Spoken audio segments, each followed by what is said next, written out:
600 years before Jesus was born, it fell to the prophet Jeremiah to convince the Israelites that Yahweh was in fact working through their Babylonian captors to punish them for the sake of saving them later. Therefore, he said, they should go willingly into captivity so that they might remember their covenant with Yahweh and turn away from the ancient Canaanite god Baal. Worship of Baal included the sacrifice of their children. This story about the role of Jeremiah in the Babylonian captivity contains moving poetic imagery of Yahweh's love. Israel is described as the bride of Yahweh, beloved, cherished, saved from the Egyptians and brought to the promised land. Yahweh is hurt and angry that she has forgotten her covenant, that she has forsaken the alien, the orphan, and the widow, and chillingly, that she has shed innocent blood in Yahweh's holy land, that she has given sons and daughters as burnt offerings to Baal. Sons and daughters can be thought of as disposable property in this context, as non-humans. So at Yahweh's behest, Jeremiah tells the kings of Judah that the day of judgment is coming, but they don't like these prophecies. And they ignore him, discredit him, and finally imprison him. And in the part of the story we heard today, Jeremiah has to call out Hananiah, who is telling Judah she has nothing to fear. This is false prophecy. This is fake news. This is an interesting story about false prophets and fake news, but the heart of it concerns the broken covenant between God and God's people. That covenant was explicit. You shall love the Lord with your whole heart, and you shall love your neighbor as yourself, understanding always that your neighbor is everyone. But that explanation for the catastrophe that followed, the occupation of Judah and the deportation of its people, is not entirely plausible to our minds. So what's going on here? Jeremiah is doing what he can to help people make sense of something which has been so traumatic it can't be made sense of. It's the idea that some explanation is better than none when the world is upside down. As you may know, human beings need to make sense of chaos in order to move forward. Very, very often the stories they invent are not true, but they give them a way to think about what to do next. Jeremiah gives people the way of seeing things and thinking about a way that they could change their circumstances. They could get back on track with Yahweh. They could start to take care of each other again, even as captives in Babylon. And then someday Yahweh would set them free again. In this way, Jeremiah can console them, can help them imagine that God will remember love and bring them to safety and freedom once again.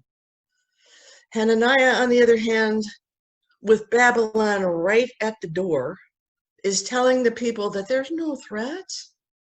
Hananiah is the spokesperson for the weak administration of Judah. False and dangerous reassurance, fully fabricated news, the sacrifice of vulnerable members of society for the sake of being right and powerful, failure to protect the widow, the orphan, and the alien in pursuit of profit. Some things never change.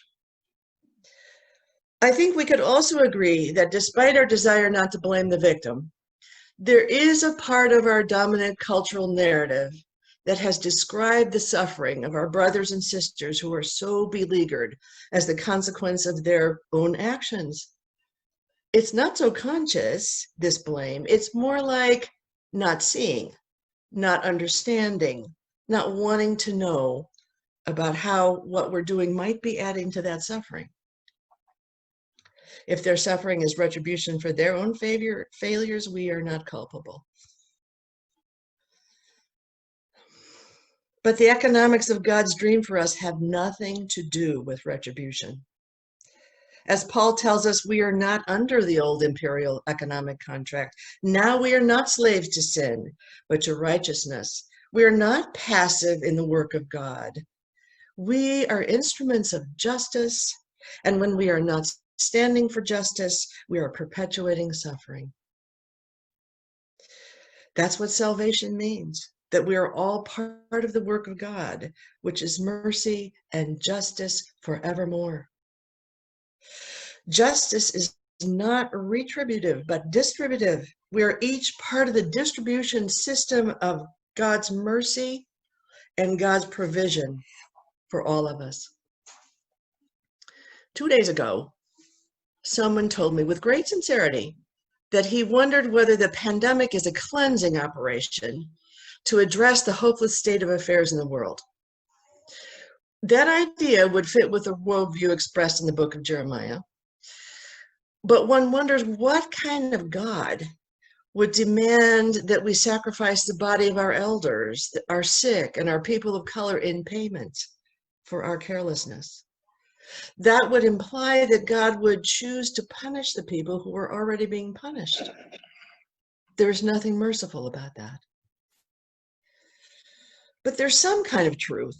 There's some kind of something in what this man is saying. He has put his finger on the fact that there is a relationship between our actions and the pandemic, although it's not straightforward and it's not intentional, but the relentless need to consume, the willingness to exploit the alien, the poor, and the uneducated as commodities in the pursuit of profit, and our failure to meet the basic needs of our own neighbors, especially our neighbors of color, have come home to roost here. Some of you may have read the story of Hector Calderon, and Hector Calderon is the first coronavirus patient in Oregon. He is a janitor at the Forest Hills Elementary School in Hillsboro, a member of Western Farm Workers. He was admitted to the hospital and became sicker and sicker. The newspapers reported correctly that he got better and was sent to a facility to continue recuperating, but they didn't tell the whole story. I talked to the director at Western Farm Workers, who said that he and the staff had begun to get calls and calls about Hector saying the hospital was ready to turn off the ventilator because he wasn't making as much progress as they hoped he could. And what could happen? They couldn't let Hector go. So Western Farm Workers staff got on the phone for 3 days, day and night, calling. And you know what? The decision was reversed. And Hector got better. And Hector's okay today.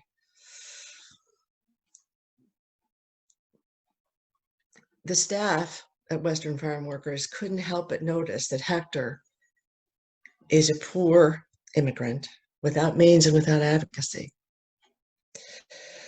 I don't tell you this story to point fingers at anyone. I tell you this story to reassure you that if you are willing to stand for justice, you can help to bring it to your neighbors who need it. I tell you this story to make the point that there are people in our midst, whose lives depend on our willingness to speak for them. I tell you this story to give you something to hold close when you are discouraged and sad, because it's the story of courage and love in the face of systemic injustice. I guarantee you that no one in that hospital wanted to put Hector at more risk. I guarantee you that everyone who treated him was thrilled that he got better. But we, as a whole, are deeply, deeply mired in our history of prejudice and unconscious protection of the privileged. We hear in Matthew's gospel the injunction to remember that in each of us, God is incarnate. As we say at Monday Night Compline, we are God's dwelling place. We need to allow the plight of our suffering brothers and sisters to dwell within us as well. We can learn how to stand for justice when we can acknowledge our own blindness. We can learn to look. We can learn to feel. We can learn to speak up. We have each other, and we have God, and we want to change.